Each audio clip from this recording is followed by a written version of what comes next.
kenalin kita dari kelompok pendidikan kewarganegaraan kelas B. Nah, di sini ada dua teman kita nih, boleh perkenalan dulu? Hai, nama aku Joanna. Oke, Joanna. Kalau yang ini? Halo, aku Ru.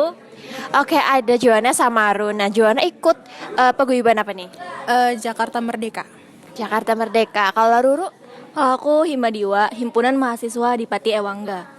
Oke, berarti ada Jakarta Merdeka sama Himadiwa. Nah, kebetulan nih kita mau bahas soal integrasi nasional. Jadi, Joanna sama Ru tahu nggak sih apa itu integrasi nasional?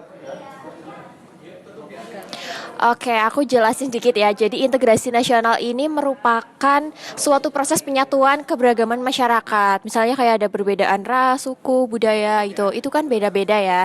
Jadi itu tuh integrasi nasional. Nah, dari Joanna sama Ru mungkin nanti ada pendapat sendiri. Tapi sebelum itu kita mau pindah tempat dulu nih. Gimana kalau kita pindah ke depan? Oke, kita udah di bawah. Langsung aja ke diskusinya. Nah, sekarang tadi kan kita udah pindah dari Syaima, udah di bawah. Sekarang udah di bawah nih. Udah ada Joanna di sini sama Clara. Nah, tadi di atas kan udah ditanya ya, Jun. Sebenarnya integritas nasional tuh apa gitu. Integrasi nasional kayak gimana gitu. Nah, sekarang menurut kamu sendiri, John, integrasi nasional tuh seberapa penting sih? Terus kenapa harus ada integrasi nasional?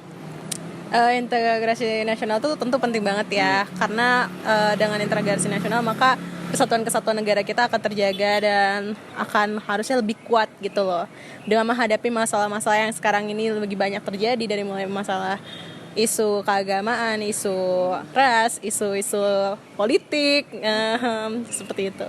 Oke, berarti kira-kira gitu ya. Kalau di Clara mau tanya apa mungkin?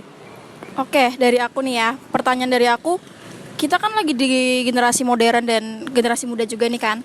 Menurut kamu gimana sih caranya kita untuk terus menanamkan nilai-nilai toleransi di antara keberagaman kita di sini? Menurut kamu gimana? Menurut aku sih yang pertama, yang paling penting adalah menghargai dan menghormati keberagaman itu sendiri. Misalkan teman-teman kita yang berbeda dari suku, bangsa, agama, dan ras segala macamnya itu harus kita hormati dan hargai, serta tradisi-tradisi yang mereka bawa dan mereka jalankan.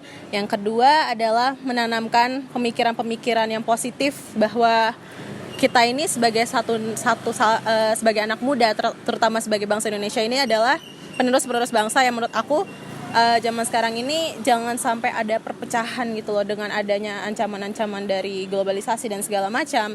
Kita harus menanamkan pemikiran-pemikiran positif yang kenegaraan gitu, untuk saling menopang satu sama lain untuk menjaga persatuan gitu. Oke teman-teman, tadi kita udah wawancara ke Joanna. Sekarang kita mau wawancara ke Ruru dulu. Halo Ruru. Hai. Bagaimana pandangan kamu tentang keberagaman, perbedaan suku, ras, agama, dan budaya yang ada di Indonesia? Menurut aku ya, keberagaman yang ada di Indonesia ini suatu poin plus gitu loh. Karena itu bisa menjadikan sarana kita buat bisa lebih bertoleransi lagi untuk depannya. Udah. Mungkin dari temanku Rozi mau ngasih pertanyaan. Oke, kali ini aku mau tanya ke Ruru nih. Apa aja tantangan untuk mewujudkan integrasi nasional di tengah keberagaman kelompok masyarakat di Indonesia?